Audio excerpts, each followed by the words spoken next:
Today you're going to hear four Christian leaders interact on the theme of Christian witness within a secular and pluralistic world.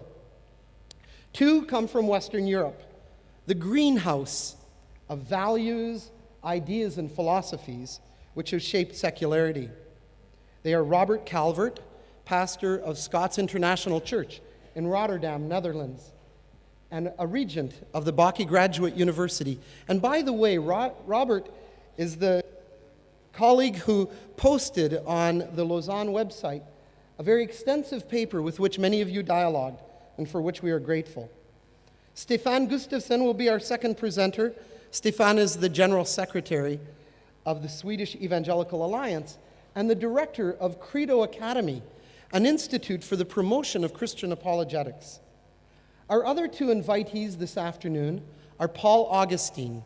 Paul is the pastor of Union Chapel in Visakhapatnam, India. He is also a professor in communications and in pastoral care. And finally, Nabil Costa, the executive director of the Lebanese Society for Educational and Social Development, as well as the vice president of the Baptist World Alliance. You are going to hear different understandings of the process of secularization and the result, which we call secularity. Some people view it positively.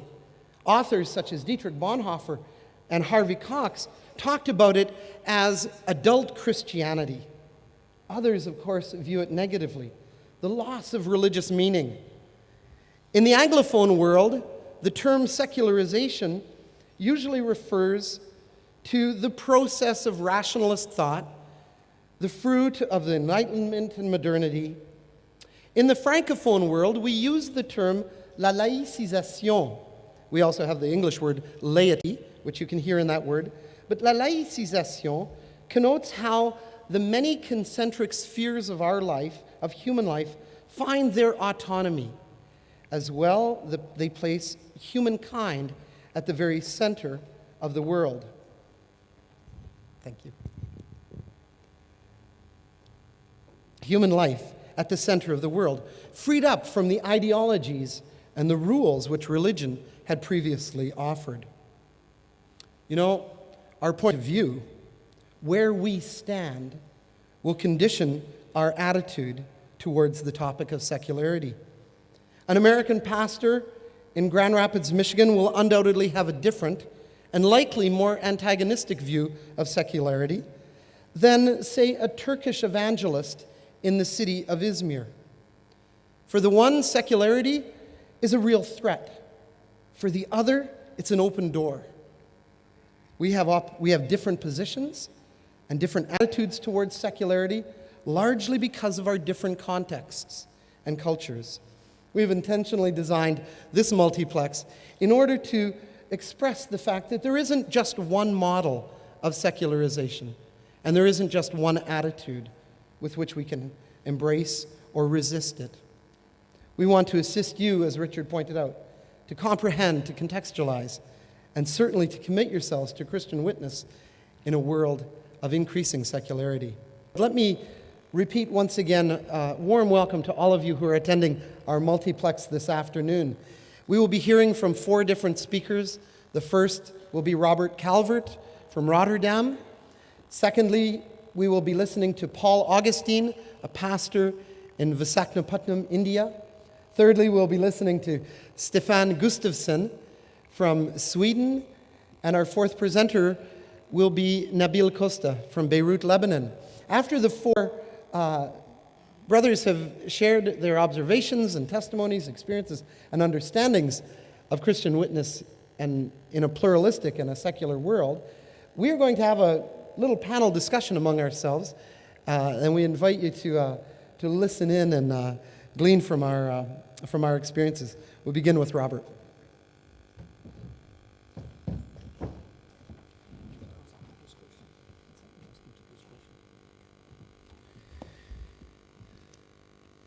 Brothers and sisters, good afternoon. I also say to those who are listening in, watching in from global centers from around the world, Christian greetings, but I don't know what time it is when you're watching in. I wonder, why we've chosen two white European presenters for this multiplex on secularity. And I came to the conclusion last night that really Lausanne III needed someone to hold accountable for the effects of the Enlightenment. Stefan. I want to thank you sincerely for your many good responses and reflections on my original essay, which was posted, as Terry said, in April on the Lausanne website. For that reason, I don't propose to represent the essay as it was then. You've stimulated me with too many good reflections and thoughts and challenges. And this really responds to a further response. In terms of context, I've spent my entire pastoral ministry in two cities with a similar industrial past, Glasgow and Rotterdam. Already you've reckoned that I'm not Dutch. I say that in the Netherlands, that, until I open my mouth, nobody knows that I'm not a migrant. I'm really a networker, a trainer, and a researcher of urban ministries in Europe.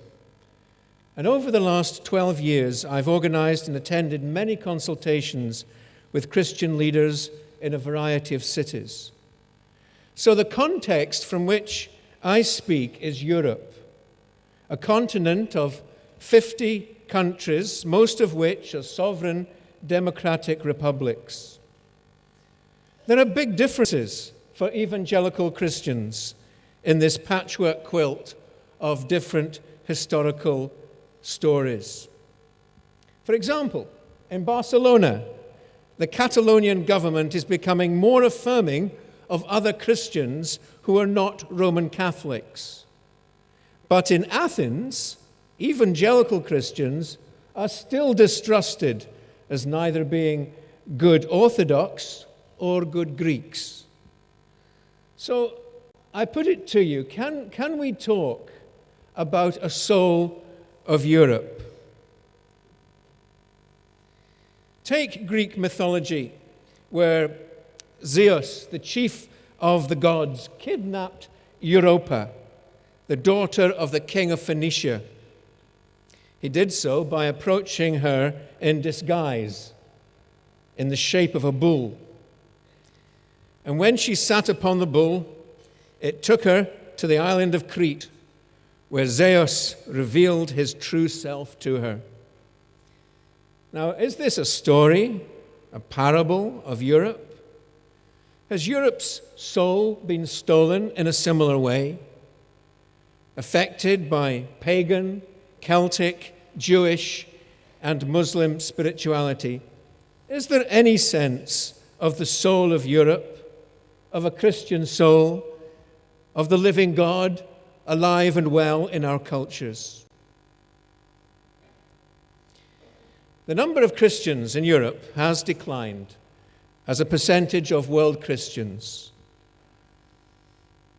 When I researched these numbers, we find that in 1900, 71% declined to 65% in 1910, time of the mission conference, to 1960, 50 years later, to 46%, 30% in 1990, 26% in 2000, 25% this year, and it's projected to go down to 15% in 2050.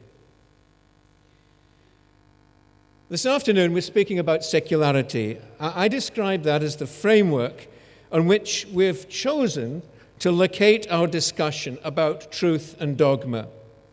It shouldn't be confused with words like secularism, which is an ideology, or secularization, which is a process. Secularization is the process that describes the gradual withdrawal of religion and its values in the public realm. It also includes the decline of church attendance. Secularism is the committed philosophy. It's an ideology that seeks to explain all of life without reference to God or the divine.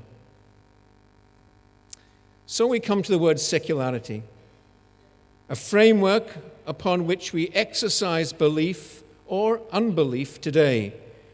It's just a way of understanding the stage or the part of the planet that we're living on, the context of understanding our age where Christian faith is one option among many. Now, Charles Taylor, the author of that mammoth text, I wonder how many of you have read it, A Secular Age. It really is a must-read, but put aside a few months to read it. It traces secularity from deism that was so influential in the 17th and 18th centuries in Britain and France, as well as America. Our age is undergirded by assumptions of secularity, where, he says, the presumption of unbelief has become dominant. And belief in God isn't quite the same as in 1500 or 2000. Let me put it differently to you. Religion is not banished, but it's relativized. A Christian was once discussing his beliefs with an editor of a Christian magazine. He was trying to explain how we are limited by our perspectives on life.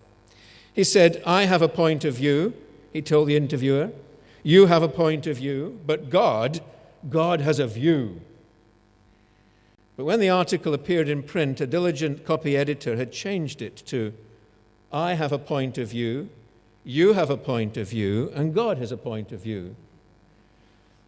In other words, the revelation of God is relativized and just another perspective. Another illustration of this secularity comes in this month's research newsletter, Vista, from the Nova Research Centre linked with Redcliffe College in England. In this survey of 44 European nations, you can look for the mention of God, church, or religion in their constitutions, in their national constitutions. There's a chart contained in that newsletter. And what do we find? We find that the name of God, interestingly, is mentioned in 13 of the national constitutions. Church is mentioned in 24 of them, and religion is mentioned in 42. Not bad, you think. But then you look a little closer and you see that church is mentioned mostly with regard to the separation of church and state. And where religion's mentioned, it's with regard to the freedom of religion. We're living our faith in amid secularity. We're living our faith in a condition of doubt and uncertainty. I'd like to illustrate this with a bronze monument, not the other one that you saw just now from Rotterdam, but to this one of Desiderius Erasmus, the famous son of Rotterdam, one of the great reformers. His passion was to educate the church leaders. And this statue to him shows him holding the Bible aloft and studying it. Today in Rotterdam, we've given his name to a big bridge, a university, and to countless educational programs. But I want to tell you that since this statue was put up in the city, it has been moved to no less than 9 different locations. It seems that we're not comfortable with him as long as he's holding a Bible in his hands. We'll use his name, but please don't hold the Bible aloft. We don't know what to do with him. I wonder if this is not a picture of Europe today. Our city contexts for understanding secularity are very complex and very mixed. I want you to quickly look at the foreign-born populations of London and Amsterdam here, and just get a feeling of not only how mixed they are ethnically, but also how mixed they are religiously, knowing the traditions and religious backgrounds of these countries. While I get you to see the cake of Amsterdam, let me say that in Rotterdam, that most babies are born to couples where at least one was not born in the Netherlands. In Leicester, in England, where UCCF has its headquarters, or had its headquarters when I was a student, 36% are ethnic minorities, and 24% of residents are of Indian origin, the highest in the UK. Go back to London and you find that 50% of the UK's Hindu and Jewish populations are there, and 40% of the UK's Muslim population is in London.